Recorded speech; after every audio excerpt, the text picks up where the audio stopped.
Question 10 3p² plus q² गुणे 2p² minus 3q²। इस question को सॉल्व करेंगे। अब देखिए 3p² का गुणा 2p² में पहले करेंगे, फिर 3p² का गुणा 3q² में करेंगे। तो फर्स्ट ऑफ ऑल 3p² का गुणा 2p² में करेंगे। जिस एक्सप्रेशन के आगे कोई चिन्ह ना दिखे वहाँ पे आप प्लस मानेंगे। तो यहाँ भी प्लस है और यहाँ भी प्लस है, तो चिन्ह तो सेम रहेगा, प्लस ही रहेगा। और 3 का गुणा 2 में करेंगे, क्योंकि गुणांक का गुणा गुणांक में करते हैं। तो 3 का गुणा 2 में होगा तो 3 दूना 6 हो जाएगा, और p² का गुणा p² में होगा। एक रूल है a पे पावर m गुणे a पे पावर n बराबर होता है a पे पावर m प्लस n। तो अब देखिए यहाँ p पे पावर 2 है, यहाँ भी p पे पावर 2 है। तो p पे पावर क्या हो जाएगा, 2 + 2 कितना हो जाएगा, 4 हो जाएगा। ठीक है। अब 3p² का गुणा 3q² में करिए। देखिए यहाँ पे क्या है, यहाँ बेस बराबर है। ठीक है, जब बेस बराबर रहता है तब हम घात को जोड़ लेते हैं। ठीक है, यानी जब आधार बराबर रहता है तो घात को हम क्या करते हैं, जोड़ लेते हैं। यहाँ भी a है, यहाँ भी a है, तो इसके पावर को हमने ऐड कर लिया। अब यहाँ पे देखिए इसका बेस p है, इसका बेस q है, दोनों अलग अलग बेस हैं, इसलिए इसका पावर ऐड नहीं होगा। तो देखिए 3p² के सामने प्लस है और 3q² के सामने माइनस है। प्लस और माइनस मिलकर माइनस हो जाएगा। 3 का गुणा 3 में हो जाएगा। गुणांक का गुणा गुणांक में कर सकते हैं, बेस कोई भी रहे। तो 3 का गुणा 3 में करेंगे तो 9 हो जाएगा, 3 त्रिक का 9। और p² q² को एक साथ हम लिख देंगे। ठीक है। अब 3p² का गुणा 2p² माइनस 3q² में हो गया है।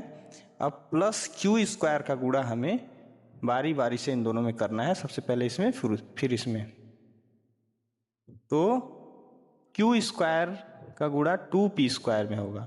देखिए q के सामने भी प्लस है और 2 के सामने भी प्लस है, तो साइन तो प्लस का रहेगा। और q के सामने कोई गुणांक नहीं दिख रहा है, तो यहाँ पे 1 मान लीजिए। तो 1 का मल्टीप्लाई 2 से होगा तो 2 हो जाएगा। और देखिए q² का गुणा p² में होगा, क्योंकि बेस अलग अलग है इसलिए पावर हम नहीं जोड़ेंगे। तो इसको लिख देंगे q² p² का गुणा जब करेंगे तो इसको लिख देंगे p² q²। आगे प्लस q² माइनस 3q²। देखिए q² का गुणा 2p² में कर दिए हैं। अब हम किस में करेंगे, q² का गुणा माइनस 3q² में करेंगे। तो देखिए यहाँ पे q² के सामने प्लस है और 3q² के सामने माइनस है, तो प्लस और माइनस मिलकर माइनस हो जाएगा। और q² का गुणा, अब देखिए q² के सामने कोई गुणांक नहीं है तो 1 समझेंगे, तो 1 का गुणा 3 में होगा तो 3 हो जाएगा। और q² में जब गुणा होगा तो देखिए बेस दोनों का सेम है, तो q तो एक बार लिख देंगे और इसका जो पावर है उसको हम ऐड कर लेंगे। तो यहाँ पे 2 है, यहाँ पे 2 है, तो q के पावर कितना हो जाएगा, 4 हो जाएगा। अगले स्टेप में देखिए p पे 4 घात वाला सिर्फ यहाँ है, तो इसको हम उतार लेंगे 6p पे 4 पावर।